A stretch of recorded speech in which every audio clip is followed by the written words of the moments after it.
Raj TV நேயர்களுக்கு வணக்கம் and welcome to நடிகர் திலகம் சாவித்ரி.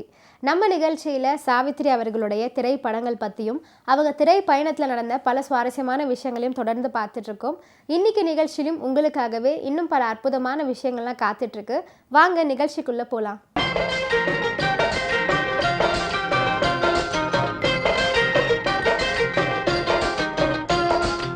முன்மாதிரிகள் இல்லாத துருவ நட்சத்திரம் தான் சாவித்ரி அவர்கள். மதராசிகளின் முதல் கனவு கன்னி TR ராஜகுமாரி, திரையில கண்ணகியாக வாழ்ந்து காட்டிய கண்ணாம்பா, பாவுரமா என்று தேன் குரலில் பாடி வந்த பானுமதி, முத்த காட்சியில் நடித்த அஞ்சலி தேவி ஆகியோரை மிஞ்சி மிக சீக்கிரத்தில் சிகரம் தொட்டவர் தான் சாவித்ரி அவர்கள். கொஞ்சம் சலங்கை திரைப்படத்திற்காக சூலமங்கலம் ராஜலட்சுமி அவர்கள் பாடிய அற்புதமான பாடல் தான் ஒருமையுடன் உனது திருமலரடி என்று தொடங்கும் அற்புதமான பாடல். ராமலிங்க அடிகளாரின் பாடலை இந்த படத்திற்காக பயன்படுத்தியிருப்பாங்க.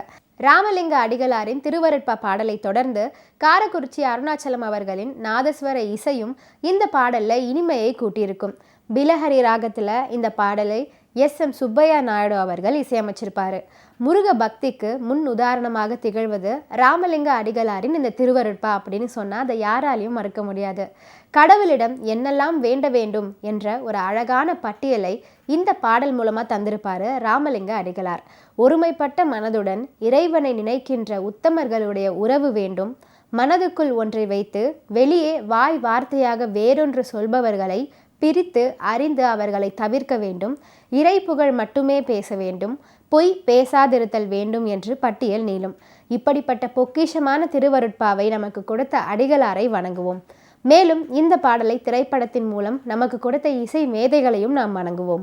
இந்த பாடலில் திருவருட்பாவின் ஒரு சில வரிகளை குறைத்து இசையமைச்சிருந்தாலும் தொடர்ந்து வரும் காரக்குறிச்சி அருணாச்சலம் அவர்களின் அதி அற்புதமான நாதஸ்வர இசை அதை எல்லாம் நம்மை மறக்க செய்துவிடும் அப்படின்னு சொன்னால் அதை யாராலையும் மறக்க முடியாது.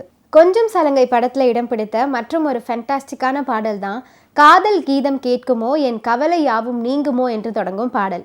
இந்த பாடலை TM சௌந்தரராஜன் அவர்கள் தான் அற்புதமாக பாடியிருப்பார். இந்த பாடலுக்கு உண்டான வரிகளையும் கவிஞர் கூமா பாலசுப்ரமணியம் அவர்கள் தான் எழுதியிருக்காரு. இந்த பாடல்லையும் தொடக்கத்தில் S ஜானகி அவர்களின் குரல் இடம் பிடிச்சிருக்கும். பாடலில் 2 சரணங்கள் உள்ள சில வரிகள் பாடல் காட்சியில் இல்லை, ஆனால் ரெக்கார்டுகளில் ஆடியோ ரெக்கார்டுகளில் மட்டுமே இடம் பிடிச்சிருக்கும். கொஞ்சம் சலங்கை திரைப்படத்திற்காக V சீதாராமன் அவர்கள் 3 அற்புதமான பாடல்களை எழுதியிருக்காரு. அதில் ஒரு பாடல் தான் காண கண்கோடி வேண்டும் என்று தொடங்கும் பாடல். சூலமங்கலம் ராஜலட்சுமி அவர்கள் இந்த பாடலை அற்புதமாக பாடியிருப்பாங்க. இந்த பாடலில் பல திருத்தலங்கள் குறிப்பிடுவதும் ஒவ்வொரு தலத்திற்கும் ஒவ்வொரு ராகமும் பயன்படுத்துவதும் கூடுதல் சிறப்பு அப்படின்னு தான் சொல்லணும். தில்லைக்கு பைரவி ராகத்திலையும், ஸ்ரீரங்கத்திற்கு கேதார கௌரி ராகத்திலையும், மதுரைக்கு ஹஸ்மானந்தி ராகத்திலையும், திருச்செந்தூருக்கு சிமேந்திர மத்தியமம் ராகத்திலையும், ஸ்ரீவில்லிபுத்தூருக்கு கோதாரம் ராகத்திலையும் இசையமைச்சிருப்பார் SM சுப்பையா நாயுடு அவர்கள். இசை மேதை SM சுப்பையா நாயுடு அவர்களின் அற்புதமான இசையமைப்பில் உருவான கொஞ்சம் சலங்கை திரைப்படத்தில் இடம் பிடித்த பல வெற்றி பாடல்களில் ஒன்று தான் பிரம்மன் தாளம் போட என்று தொடங்கும் பாடல். இந்த பாடல் திரைப்படத்தில் ஒரு பரதநாட்டிய போட்டி காட்சியாக இடம் பிடிச்சிருக்கும். கூமா பாலசுப்ரமணியம் அவர்கள் பாடல் வரிகளில் இந்த பாடலை சூளைமங்கலம் ராஜலட்சுமி மற்றும் ராதா ஜெயலட்சுமி ஆகிய இருவரும் இணைந்து பாடியிருப்பாங்க. அபிநயங்கள் காட்டியே நீ ஆடலாமா போட்டியே இந்த பாடல் வரிகளில் நாட்டிய தாள லய விபரங்கள் மிகவும் அற்புதமாக விளக்கப்பட்டிருக்கும். இந்த பாடல் காட்சியில் இந்திய நாட்டிய உலகின் பிரபலமான நடன கலைஞர்களான குமாரி கமலாவும் நடிகை குசலகுமாரியும் நடனமாடி அசத்திருப்பாங்க. நடிகை குசலகுமாரி பற்றி பல இடங்களில் புகழ்ந்து பேசியிருக்காங்க சாவித்ரி அவர்கள். ஔவையார், கல்வனின் காதலி, நீதிபதி போன்ற பல படங்களில் கதாநாயகியாகவும் குணச்சித்திர பாத்திரங்கள்லையும் நடித்து புகழ்பெற்ற குசலகுமாரி அவர்கள் தமிழ், மலையாளம், கன்னடம் மற்றும் தெலுங்கு படங்கள்லையும் பிரேம் நசீர், ராஜ்குமார், சிவாஜி கணேசன் போன்றவர்களுடன் இணைந்து நடிச்சிருக்காங்க. மேலும் வழுவூர் ராமையா பிள்ளையின் மாணவர்களில் இவரும் ஒருவர்.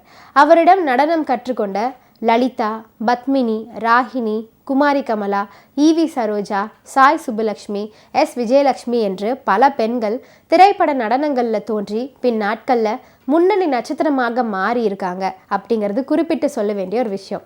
அந்த நாட்களில் கதாநாயகிகளுக்கு குவியும் கூட்டத்தை போலவே இவர்களது நடனங்களை திரையரங்குகளில் பார்க்க லட்சக்கணக்கான ரசிகர்கள் உருவானாங்க. குசலகுமாரி அவர்கள் 50க்கும் மேற்பட்ட அதிகமான படங்களில் நடனமாடி பிரபலமான நட்சத்திரமாக இருந்த காலகட்டம் தான் அது. கொஞ்சம் சலங்கை திரைப்படத்தில் இடம் பிடித்த போட்டி நடனத்தில் குமாரி கமலாவுடன் இணைந்து இவர் ஆடிய அந்த ஆட்டம் திரைப்படம் வெளியான காலகட்டத்தில் பட்டி தொட்டி எங்கும் பிரபலமானது. அப்படிப்பட்ட அற்புதமான நடிகையுடன் இணைந்து கொஞ்சம் சலங்கை திரைப்படத்தில் பணியாற்றியது மறக்க முடியாத அனுபவம் அப்படின்னு சாவித்ரி அவர்கள் பதிவு பண்ணியிருக்காங்க. நடிகை குமாரி கமலாவை பற்றி சாவித்ரி அவர்கள் என்ன பதிவு பண்ணியிருக்காங்க அப்படின்னு பார்த்தீங்கன்னா, பாலயோகினி, ஜெகதல பிரதாபன், கொஞ்சம் சலங்கை, காத்தவராயன், பக்த மீரா, ஸ்ரீவள்ளி, நாம் இருவர், வீரக்கனல், வேதாள உலகம், குலதெய்வம், பார்த்திபன் கனவு, சிவகங்கை சீமை, சிவகாமி, பராசக்தி, பாவை விளக்கு போன்ற 80க்கும் மேற்பட்ட தமிழ் திரைப்படங்களும், காஞ்சனா, கிஸ்மத், ஷாஜி, ராம் ராஜயா போன்ற ஹிந்தி படங்கள்லையும் நடித்து திரைத்துறையில் கொடிகட்டி பறந்தவர் தான் நாட்டிய தாரகையும் நடிகையுமான குமரி கமலா. கொஞ்சம் சலங்கை படத்திலும் அவர்களும் நடிகை குசலகுமாரியும் ஒரு போட்டி டான்ஸ் ஆடியிருப்பாங்க. நாட்டியம் ஆடிக்கொண்டே அவர்கள் சிங்கம் படமும் குசலகுமாரி மயில் படமும் போடுவாங்க. அந்த பாட்டை இப்போது அடிக்கடி டிவியில் போடுறாங்க. அதை பார்த்த இந்த காலத்து குழந்தைகள் பலரும் அவங்க கிட்ட போய் வியப்பாக கேட்பாங்களாம். வேல் எடுப்போமே வெற்றி வில் தொடுப்போமே என்ற பாடலை S.C. கிருஷ்ணன் அவர்கள் பாடியிருக்காரு. இந்த பாடலை கூமா பாலசுப்ரமணியம் அவர்கள் தான் எழுதியிருக்காரு. இந்த கொஞ்சம் சலங்கை திரைப்படத்தில் இடம் பிடித்த அற்புதமான பாடல்களில் இதுவும் ஒன்று. கொடைக்கானல் நீர்வீழ்ச்சிகளிலும் ஆற்றிலும் செங்குத்தான மலை உச்சிகளிலும் அபாயகரமான இடங்கள் எல்லாம் ஜெமினி மற்றும் சாவித்ரி ரிஸ்க் எடுத்து தைரியமாக நடிச்சிருக்காங்க. சாவித்ரி நிஜ வாழ்க்கையிலும் மிக துணிச்சலானவர் தான்.